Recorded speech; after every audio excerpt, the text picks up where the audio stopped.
Date போடலாமா கூடாது? இப்போ சோஷியல் மீடியாவில் ரீசெண்டாக நிறைய so called social media doctors discuss பண்ணுற டாபிக் இதுதான்.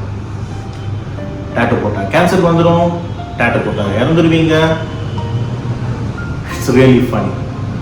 இந்த வேர்ல்டு ஃபுல்லாக approximately 20% of the population tattoo போட்டிருக்காங்க, which is close to 160 crore people tattoo போட்டிருக்காங்க. இந்த வேர்ல்டு ஃபுல்லாக 70 லட்சம் பேர் 70 lakhs people every year pollution மேலே இருக்கிறாங்க. அதுக்காக நம்ம எல்லாம் மூச்சு விடாமல் இருக்கணுமா? இப்போ தான் நிஜமாகவே நம்ம செத்துருவோம். டேட்டூன்றது பலருக்கு பல விதத்தில் கனெக்ட் ஆகுது. அவங்களுக்கு மனசுக்கு நெருக்கமானவங்களோட பேரோ இல்லை அவங்களோட பிக்சரையோ போடும்போது எமோஷன்ஸ் கனெக்ட் ஆகுது. அவங்களுடைய மத சார்பான நம்பிக்கைகளை போடும்போது ஒரு ரிலிஜியன் கனெக்ட் ஆகுது.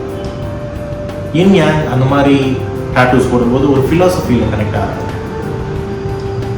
ஒரு சிம்பிள், ஒரு லோகோ அந்த மாதிரிலாம் போடும்போது ஒரு ஐடென்டிட்டியில் கனெக்ட் ஆகுது. So please don't spoil it. சரி, அப்புறம் என்ன எல்லாருமே டாட்டூ போடலாமா அப்படின்னு கேட்டால் நோ. உங்களால் பர்சனல் ஹைஜீன் மெயின்டைன் பண்ண முடியாது. உங்களால் ஒரு ஹைஜீனிக் பிளேஸில் போய் காசு கொடுத்து டாட்டூ போட முடியாது. கண்டிப்பாக டாட்டூ போடாதுங்க, அது உங்களுக்கு கிடையாது.